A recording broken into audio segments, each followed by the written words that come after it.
تعالیٰ فرماتا ہے وَمَن دَخَلَهُ كَانَ آمِنًا، جو حرم میں داخل ہوا وہ امن میں آ گیا۔ اور وہاں کے بارے میں اللہ فرماتا فِيهِ آيَاتٌ بَيِّنَاتٌ وَمَقَامُ إِبْرَاهِيمَ، وہاں پر اللہ کی کھلی ہوئی نشانیاں ہیں۔ خانہ کعبہ کو اللہ تعالیٰ فرماتا ہے نشانی اللہ کی ہے۔ کیا نشانی ہے؟ آپ کبھی سوچتے ہیں؟ صفا مروہ، مقام زمزم، خانہ کعبہ کا یہ سارا وہاں کا جو روح پرور منظر ہے، اللہ فرماتا ہے یہ اللہ کی نشانیاں ہیں۔ کیسے نشانی ہے؟ خانہ کعبہ نشانی ہے اللہ کی، بلکہ بعض روایات یہ بتاتی ہیں ہزاروں لوگوں کو خانہ کعبہ ہدایت دیتا ہے۔ ارے وہ عمارت ہے، ایک پتھروں سے بنی ہوئی عمارت ہے، لیکن وہ ہدایت دیتی ہے۔ وہ عمارت لوگوں کے ہدایت دیتی۔ کیسے؟ فرمایا گیا خانہ کعبہ کے متعلق، میں اکثر وہاں جب حرم شریف میں اپنے قافلے کے ساتھ ہوتا ہوں تو یہ بات ضرور کہتا ہوں، کبھی دیکھا آپ نے کعبے کا پورا جو اسکوائر ایک عمارت ہے، جو ہائٹ ہے، سب ناپ کر کے آؤ، میرے خیال سے ویسی ایک عمارت بنانے میں 10 سے 15 لاکھ روپے کا خرچہ آئے گا۔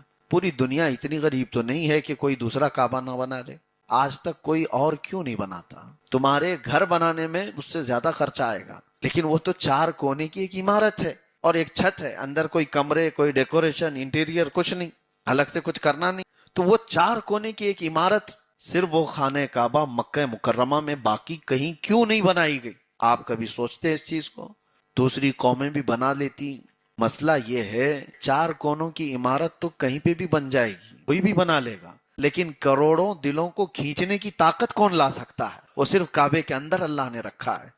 ابھی آپ کو میں کہتا ہوں کہ حج 10 لاکھ کا نہیں 50 لاکھ کا بھی ہو جائے، اس مجمع میں کوئی کمی نہیں آئے گی۔ خانہ کعبہ کے اطراف آپ دیکھ رہے ہیں ہجوم، اس میں کوئی کمی نہیں آئے گی۔ لوگ یہ سوچتے تھے کہ اتنا زیادہ ریٹ بڑھ گیا ہے، کیسے کریں گے لوگ، لیکن یہاں پر مال کا کوئی دخل نہیں ہے۔ وہ خانہ کعبہ ایسے آباد ہے، وہاں پر آنے والوں کو اللہ تبارک و تعالیٰ پہلے سے تیار رکھا ہوا ہے، کون پہنچنے والا ہے، کیسے پہنچنے والا ہے۔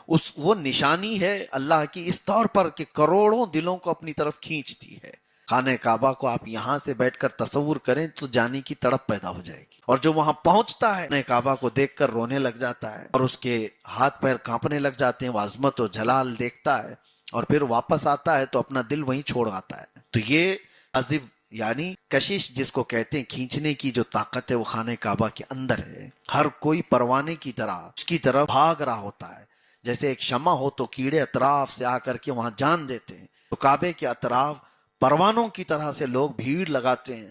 کوئی نہیں دیکھتا کہ کونی کس کی لگ رہی ہے، پیر کس کا پڑ رہا ہے۔